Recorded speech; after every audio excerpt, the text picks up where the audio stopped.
So, welcome to our podcast, Accidentally Actualized. So, in this podcast, Matt and myself are doing a series around self actualization. Just to sum it up really quickly, self actualization is a term that was coined by Abraham Maslow, who was a psychologist who coined this in the 1940s. He wrote The Hierarchy of Needs. And so we speak about that in our first episode. So if you want to track back to that one, you can learn a little bit more. Matt's always tweaking with technology. So we're talking about number 2. So this will be episode 3, I believe. Well, we did an intro. Yeah, the intro. And then we did number 1. Yes, episode 1, episode 2, which is the first efficient perception of reality. And now we're up to number 2. And this list of things that we're talking about is the characteristics of what it means to be self-actualized. Which is kind of fulfillment and lots of other stuff like and that. It's the pinnacle of having all of your needs met. And psychologically, it means that you achieve fulfillment.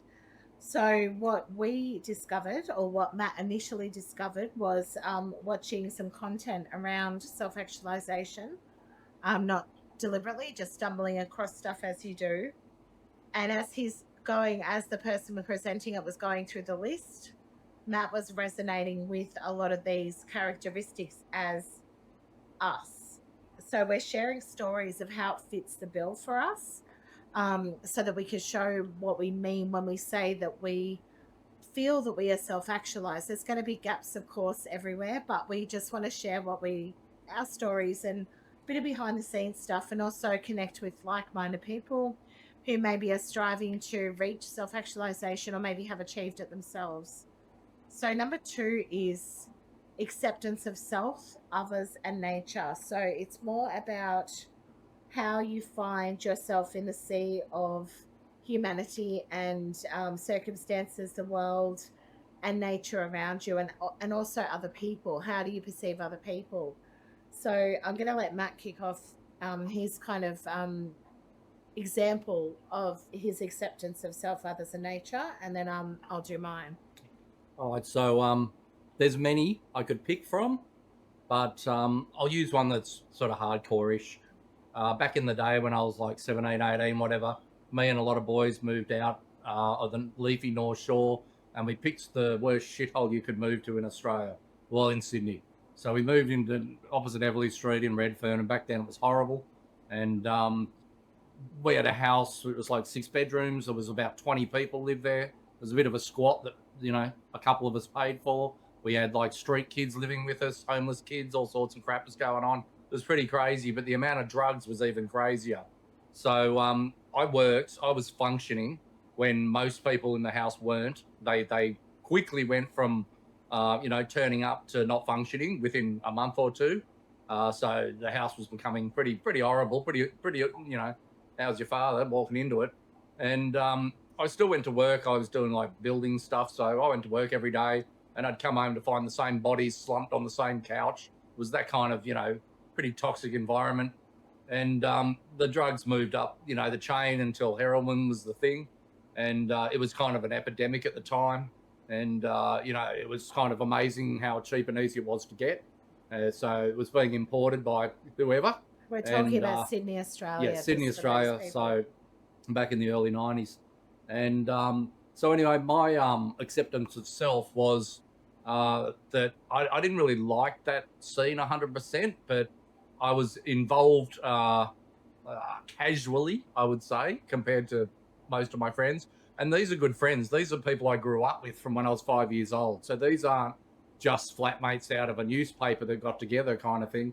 These are a group of, there was 5 boys from just my street who basically lived there, and 3 of us full-time, some of them in and out.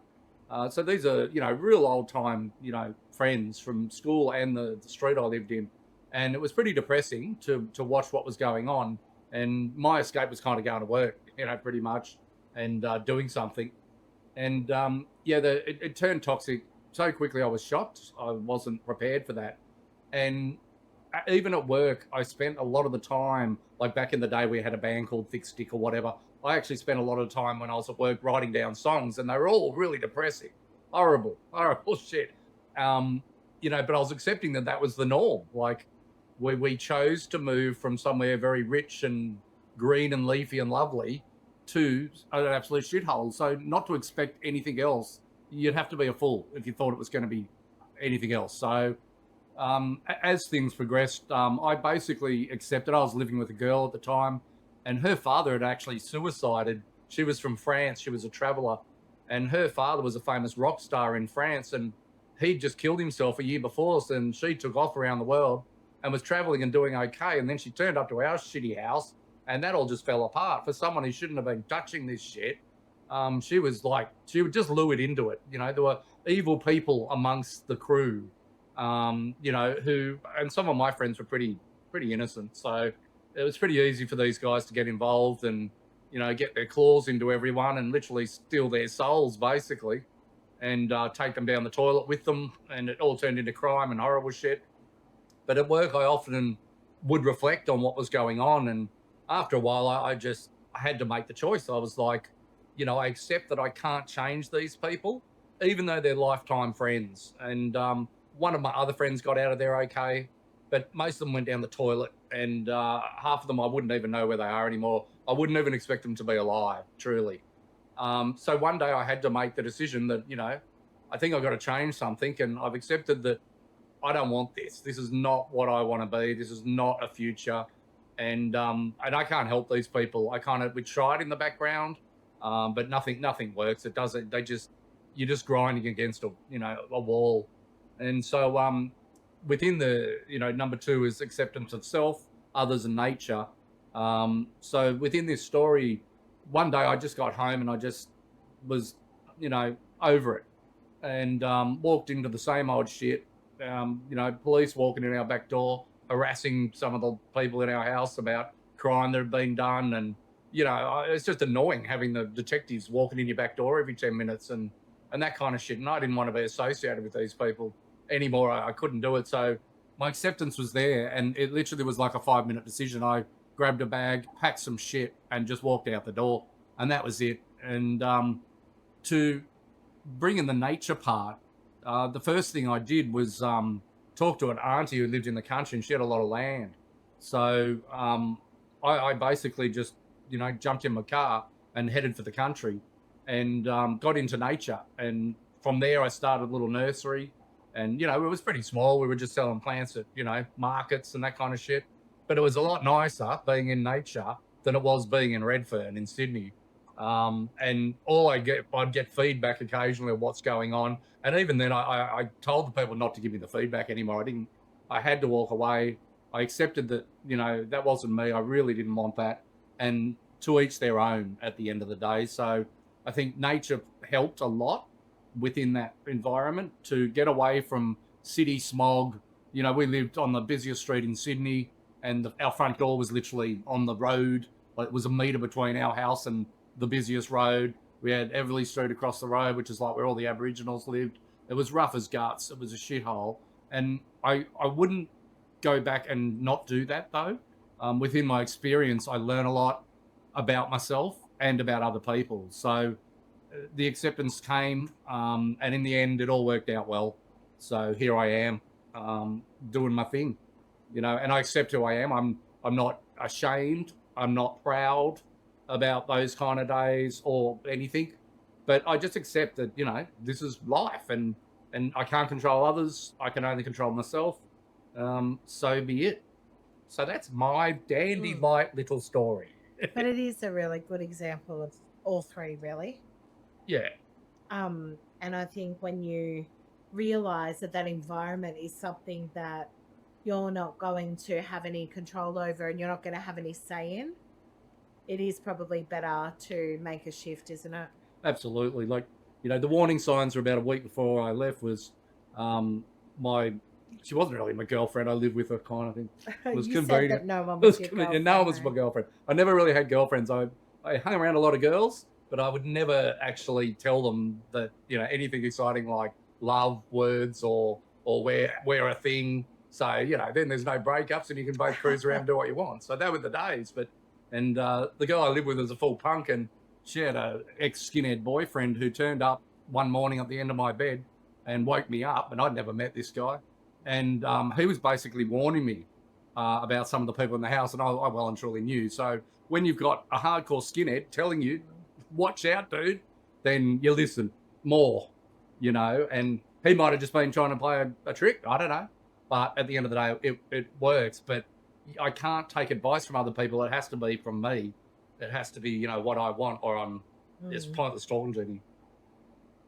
No, but it is environment can really influence how your energy and how you feel and the people that are around you as well. And one of the biggest things about becoming actualized is in your past, knowing that you can't change other people, and it's not something that you can influence and support and give hope to Usually makes it people, worse. but you would only People are down the do toilet. that. You would only do that when it's something that's requested. I think anything that's unsolicited is never going to go in a good direction. I really adhere that myself, that I never try to just give unsolicited advice to people, because they're not going to listen if they're not ready for it. And you're also just putting yourself on the line, well intentioned, but often not well received. Yeah, well, you do it all day with your work. There's a Yeah, lot of things you just can't say to people but because they won't people, take it on, or they'll be confused, and exactly. And it could really help, but they're not going to do it. So why bother telling them? but It just people will makes it. book that appointment. So I'm in a space where they're looking for that wisdom and that expertise. Whereas when, say, a family member, for instance, gets unwell, I'm not going to just ring them up and go, "Oh, I think you should do A, B, C, and D," if they're not asking for that support. Do you know what Yes, I mean? totally. Because it's not They take it as they, judgment. and People I would people never think do you're that. Yeah, acting better than them, and you know of everything, and that course. kind of And it's attitude. also something They that don't I like it. wasn't invited into. So Yeah. I think that's another acceptance of self as well, and others, is knowing that it's not for everybody. Our lifestyle and natural medicine is not, that's my job jurisdiction. I'm a naturopath, but that's kind of my story leading into it, is the acceptance of self and others in nature, was when my our son got very sick when he was 4, nearly 5. He ended up with a his immune system shut down. I'm not going to go into the details, but medically they really struggled to work out why that was happening. And so what happened was, long story short, as a mother, as somebody who, and Matt as father, we realized that we don't have medical knowledge per se, but we do have things at home. We do have the ability to feed him. We do have the ability to control his environment when he's out of the hospital. And we do have advocacy. So there's things that we can do to benefit him and his situation. So we one of the biggest things that I learned, was one of my acceptances, was that this was happening. This was happening to my child, and I had to understand what I could do within that framework, knowing that it wasn't exactly going to be a miracle per se, but it was something that I knew that we intuitively could do Well, something about. you weren't a naturopath yet, I was not a so you naturopath, nothing to do no. with natural medicine at all. I had no knowledge of, I wasn't a scientific brain. I studied journalism when I left school. So my brain was, I did have research skills, which was something that really helped.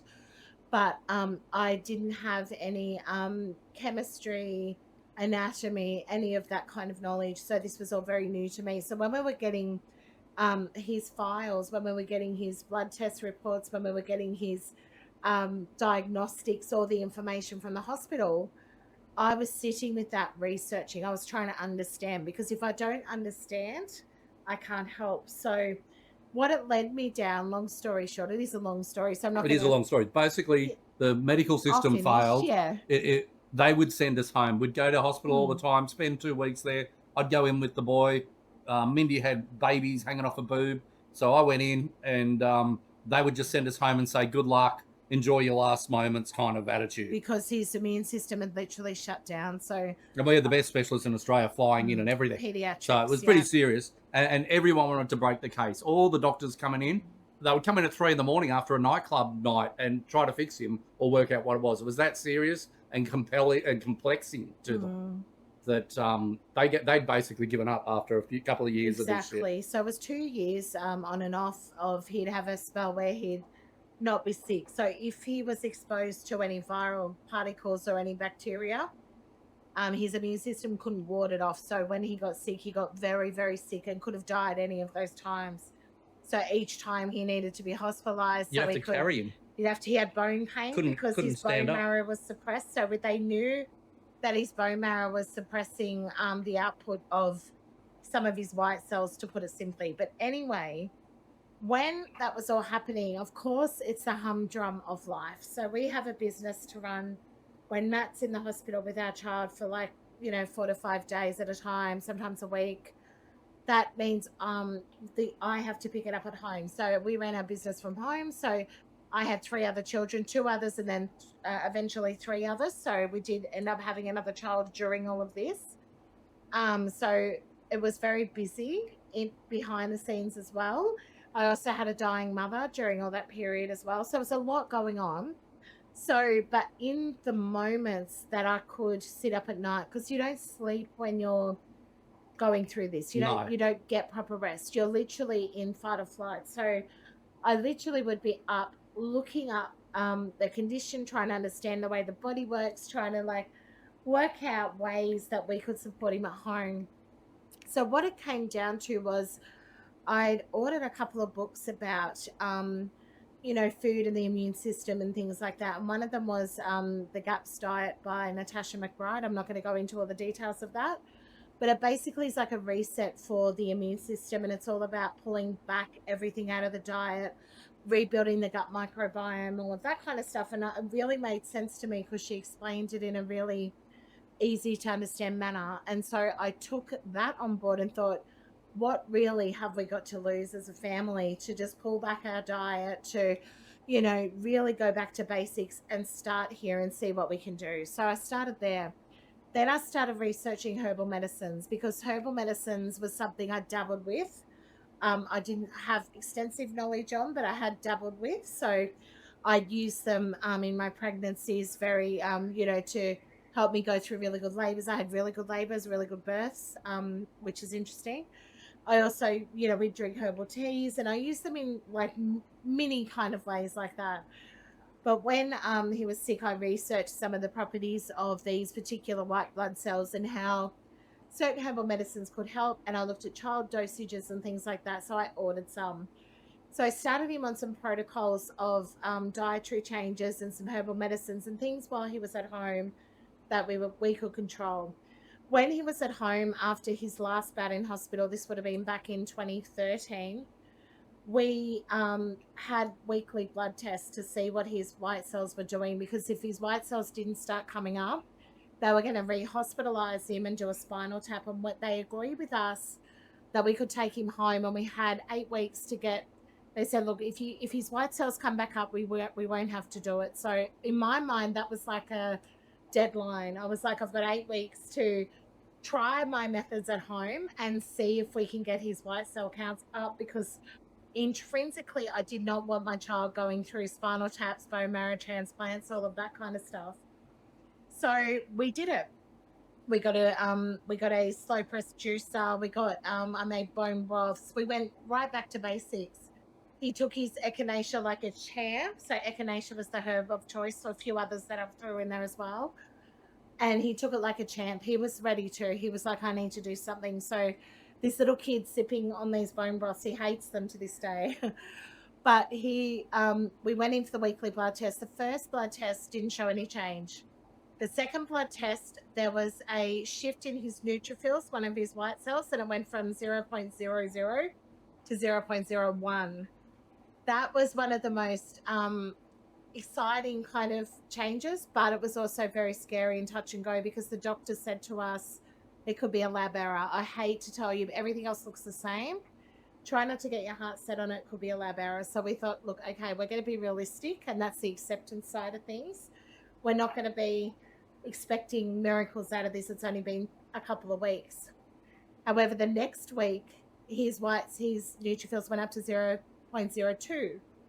So it wasn't a lab error. It was actually his numbers were shifting. And so I guess the message in this, and they continued to climb until he was discharged from hospital. It took 5 weeks for his neutrophils to get up to 1, which was an acceptable level, still very low, but an acceptable level where they would discharge us because they had gone from nothing, like he wasn't producing any, to a number, like a whole number. So this meant they discharged him from hospital with the notation of if anything changes, bring him back in. We didn't follow up necessarily blood tests after that. We just monitored. And he seemed to be doing so much better. He started gaining weight. He was underweight. He was malnourished because he just couldn't gain weight. He started gaining weight, not too much, but enough to be healthy. He started feeling good. He had more energy, didn't complain of bone pain. About probably 8 weeks later, he got a virus, and we sat and we went, oh my gosh, here we go again. It's almost like trauma kicking in. And he got a cold just like every other kid. We were like, whoa, first time in 2 years. So what the message of that was for me was that accepting my role as mum, Matt accepting his role as dad, and others around us, and what the hospital staff were doing. We were very grateful for everything that Yeah, there was were lots of done. good people, Lots of good lots of stuff. hopeless idiots. So, Yes. and that's the trick. Like the Acceptance. number two, acceptance of yourself, is if you want a job done properly, do it yourself. That's accepting that Yeah. you're And your responsible nature, your for your environment. family and your environment, everything around you. Accept that others can't always fix your problems, even if they're Mhm. overpaid to do that. They don't know much more than anyone else at the end of the day, some of them. And some of them know too much but can't relay it to anyone. And nature is obviously Your we use environment. natural medicine too to Yeah. bring him back from the brink of death. When all the pharma shit didn't do anything, made him worse. And so it's almost like a literal Yeah, it was story nature, of number definitely. two. Yeah. And we literally it paved the way for me to see that beyond my abilities in the businesses we were running, because we always ran our own businesses, was that there was a passion there. There was something there around healing for me. And I felt very drawn to that after my son improved dramatically. And I realized the power of nature and medicine. And I really wanted to pull away from the way things are done pharmaceutically. Not saying that I'll never use pharmaceuticals, like they do have their place. I just don't want to reach for them as a first port of call. I think that we have so much around us in our environment that we can do and that we can utilize, what we put in our mouths, what we surround ourselves with, the way that we treat our bodies definitely can be done naturally first. And so Well, it takes longer. takes People want an longer. instant Yeah, they fix, want the Panadol gets rid of the but headache that'll type. that'll give you lots of other Yeah, problems. So that's the problem with like not nature. accepting that most things that you'll get sick from. Not our son's story so much, but like myself, say it's probably self-induced half the time. Yeah. Stressing myself out, not eating properly, drinking Mm, too much, having too much parties, doing that kind of thing is obviously going to make you sick. But and people want the quick fix for that. yeah, they So want the pill there's to no fix quick it. fix. It's everything takes time. If it's worth doing, it takes time. It's how it works, And and if it is a quick fix, there's always a consequence. absolutely So there's a side trade effects. off, always a trade Always off. side effects to that. Absolutely, there is no quick fix. The only quick fix that I know that's really, in the medical world is Panadol. I'm always Yeah. amazed how many lives When you Panadol use and it aspirin correctly. save. When you use Yeah, it yeah, correctly, and you yeah. shouldn't abuse that either. It'll fuck your liver No, up worse don't than use it all the drinking. time. No. But So we've wrapping up number two. We could throw another 10 in there. It would be easy to do another 10, but we'll just do one at the moment. If you guys are interested in this kind of content, we'll do more later on. We can redo this thing 20 times with different stories. But we also like hearing other people's stories. Like mm, I'm always interested in listening to other people. Like I know I don't seem like a listener. It depends who's talking as to how that works. But I actually do enjoy, people's comments, reactions, and all that kind of stuff. So again, I don't beg for it, and I don't need it. But if you want to follow our stuff, do all the stuff you got to do. Press the button here and there, and make it go ding, and all that sort of stuff. But we truly do like other people's stories. I find it very interesting, and I actually waste too much time in comments some days. So it kind of, I don't know, breaks my reality from whatever I'm doing and wastes my time some days. But I still enjoy it. It's always interesting, other people's experiences. And mm. it Yes. makes me think the world's actually like a smaller place. Because in the comments that I read, sometimes people are aligning with some of the stuff we say, which is, to me, I thought we're too weird, at the end of the day. So we're obviously not. There's some more weirdos out there. So if you're a weirdo, drop a comment, give us a sub, all that kind of stuff to keep track with what we're doing. Because we're only just begun. We're only just getting started. So, stay tuned.